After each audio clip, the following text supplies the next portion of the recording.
따란! 굿모닝 안녕하세요. 오늘도 재간둥이 동탱이 읽어주는 간추린 뉴스 읽어볼게요. 안녕하세요. 오랜만입니다. 오랜만 맞죠? 지난주에 제주도 다녀오고 나서 처음 이제 올리는 건데요. 벌써 월요일이 끝나가가지고 시간이 너무 빠릅니다. 네, 3월 22일 월요일 아침 8시 반에 올라온 뉴스인데요. 정부가 내일부터 시작하는 요양병원 입소자와 종사자 백신 접종을 앞두고 아스트라제네카 백신이 안전하다고 거듭 밝혔습니다. 문재인 대통령 내외도 예정대로 내일 아스트라제네카 백신을 맞습니다. 휴일인 어제 코로나19 검사 건수가 평일보다 크게 줄었지만 오늘 발표될 새 환자는 엿새 연속 400명대를 기록할 것으로 보입니다. 방역당국은 지금의 아슬아슬한 정체 국면이 확산세로 전환되지 않도록 방역수칙을 지켜달라고 당부했습니다. 최근 목욕탕을 통한 집단 감염이 잇따르면서 오늘부터 전국 목욕업 전원을 대상으로 집단 검사를 하기로 하고 목욕탕 이용객 수와 시간을 제한하기로 했습니다. 누적 환자가 60명을 넘은 경남 거제 대우 조선해양 옥포 조선소는 오늘 하루 조업을 전면 중단합니다. 서울시장 선거에 출마한 오세훈, 안철수 두 야권 후보가 단일화 방식의 최종 합의에 오늘부터 여론조사에 들어갑니다. 야권 단일화를 야합으로 규정한 민주당은 야권에 대한 공세를 이어가며 지지층 결집에 나섰습니다.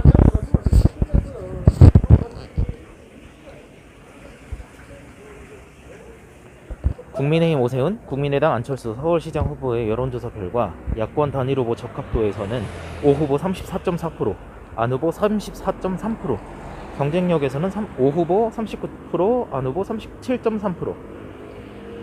둘 중 누가 단일 후보가 되더라도 더불어민주당 박영선 후보에게 10포인트 이상 앞서는 것으로 조사했습니다. 하지만 제3자 대결로 치러질 경우 박 후보 27.3%, 오 후보 30.2%, 안 후보 24%로 나타났습니다. 부산 시민들에게 누구를 시장으로 찍을지 물었더니 민주당 김영춘 후보 26.7%, 국민의힘 박형준 후보 38.5%로 박 후보가 오차 범위를 벗어나 11.8%포인트만큼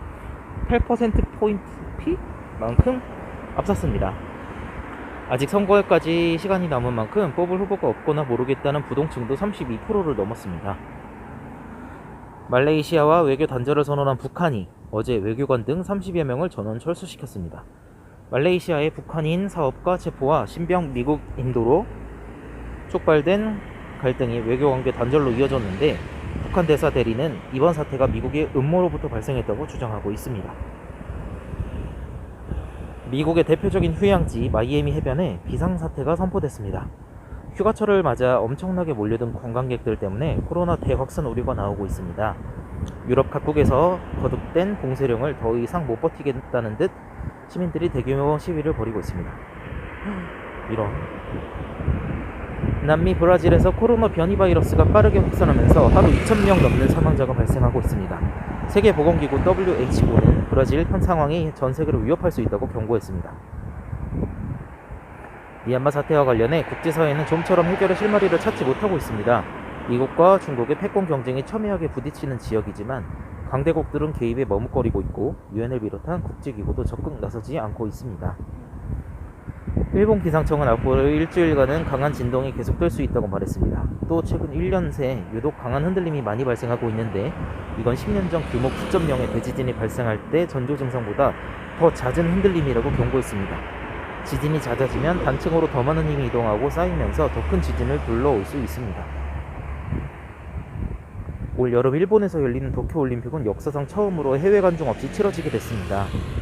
코로나19 확산을 막기 위해서인데 올림픽 특수를 통한 경기 부양을 기대했던 일본 정부는 오히려 16조 원이 넘는 경제적 손실을 걱정하게 됐습니다.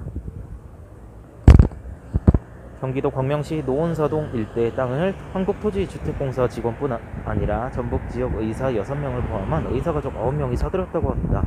LH 직원으로부터 나온 개발 정보가 그들의 친인척을 넘어서 특정 직업군에까지 알려진 게 아니냐는 의혹이 제기되고 있습니다.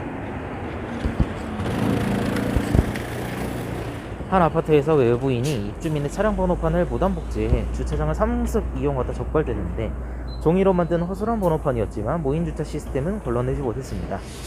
국가 중요시설인 정부 서울청사와 경찰청에 설치된 무인 주차 관리 시스템을 대상으로도 가짜 종이 번호판을 식별할 수 있는지 실험해봤는데 결과는 무사 통과였습니다.